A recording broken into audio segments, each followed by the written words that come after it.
Hello, how are you guys doing today? This is Brayton, and it's been a while, but as you can tell by my hair, but we have a new video for you guys. Or something I wanted to kind of talk about today is the effect bulking can have on your brain, and the differences of being lean and how it affects your brain, and being bulk or having a bulk, going through bulking, and how it affects your brain, and maybe the differences of being, the clean bulk and the dirty bulk, being extremely lean and being like a healthy body fat, and how like all these things can differently impact your brain. And maybe like cognitive performance as well. Yeah, we're gonna take a little jump right into it. With bulking, a lot of people usually dirty bulk. So when their first bulk happens, they like to slam as much macros as possible, no matter what it is, as they're getting in and to get that calorie surplus, that, getting their protein in, getting as much as they can, and just because they're trying to put on weight, put on muscle and fat, obviously that's how it goes. But how it affects your brain, of course, the side effects can be indigestion. That's like an obvious one. The crazy diarrhea you can have. pH balance can get all out of whack, maybe due to the amount of acidic foods you're having. Your alkaline and pH, your acidic levels are all out of whack, so it can screw with your electrolyte intake as well. That's also something. You're probably ingesting a lot of sodium, so maybe your aldosterone levels are a little out of balance as well. So how is this going to downstream affect your brain? Well, I'd say the first thing is going to be the cognition brain fog. So that's where your dopamine levels are a little all over the place, kind of, because when you're eating a lot of food, your body's like, usually if you, for example, if you fast and then you eat, you're going to get a giant rush of dopamine. But if you're eating all the time, you're having not as steady dopamine levels, if you know what I mean. So when you're not rewarding yourself, it doesn't feel like a reward. It's you're slamming food all day. It's like things aren't as rewarding. And so this is where the brain fog kind of comes in, and especially it can be crippling sometimes for some people, depending on their brain chemistry, I guess you can say, on what they eat, especially if you're dirty bulking, if you're having your Fruit Loops with high protein, or whatever you're eating that's just like sugar heaven, or carb heaven. It's really gonna be fogging up your brain with those free radicals, or that inflammation that it causes in your brain.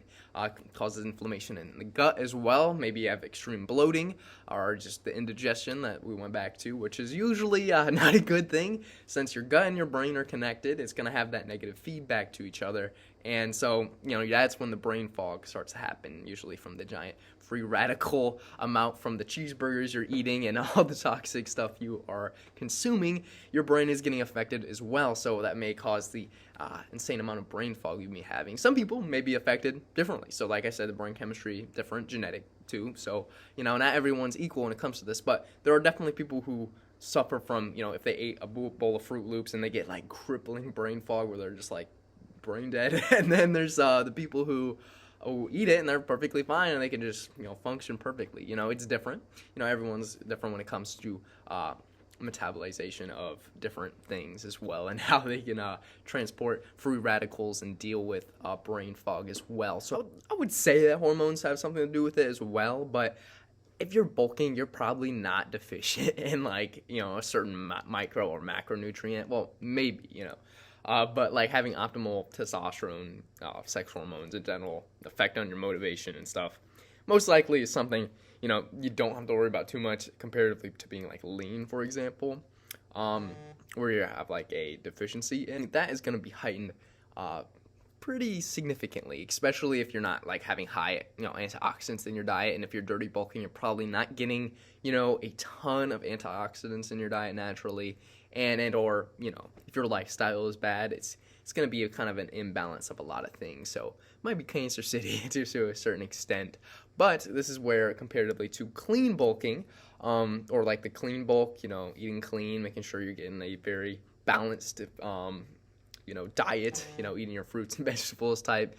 If you're having like high vitamin C intake, making sure your glutathione production is optimal, or you're getting a lot of different micronutrients and vitamins, your antioxidants, and stuff that is neutralizing free radicals and making sure things are detoxified from your body when it comes to, you know, the standpoint of, hey, I need to make sure I'm getting all my micronutrients in as well, so everything's, you know, optimal. So clean bulking, of course, is going to be the best option here. Of course, it's going to be probably a lot harder, maybe more expensive comparatively to dirty bulking, and I mean, it's definitely better for longevity wise. And that's why where I think dirty bulking is probably one of the worst things you could do. It's different between being extremely lean or dirty bulking. Which one's worse for your health? Long term, that's pretty difficult. You know, you may have higher, you know, cancer risk and or cardiovascular disease when it comes to dirty bulking, but like having, you know, suboptimal hormones and, you know, a lot of other negative things comes to being extremely lean. They're both really bad for you. So, you know, of course, being in the middle where it's like the clean bulk, which is good. You know, some may argue, hey, being leaner may be better for your brain. Comparatively, even bulking a little bit, even the clean bulk. But like if you want, it really is kind of pick your poison scenario and what you want and what your goals are in this scenario here. So, you know, that's an argument for another day. You know, what you want out of the clean bulk and or, you know, maintaining lean, like a healthy leanness, you know, 10% body fat, you know, type, not like sub 6%, you know, that's where it's like dangerously lean. But yeah, that was kind of like something I wanted to kind of go over today, was kind of the effects, you know, the dirty bulk can have on your brain. There may be some other things I may have not went over as well. I may, you know, comment down below, maybe some things I missed or want to add on to this video. But yeah, that's just something I wanted to plant in the soil. But I'll probably come back to this video eventually, or this topic on how dirty bulking and or, you know, bulking can affect your brain. Anyways, if you guys have anything to add, please comment down below. The input is, you know, if I missed anything, input is liked, and I appreciate it. So, thank you guys for watching, and see you guys later. Bye.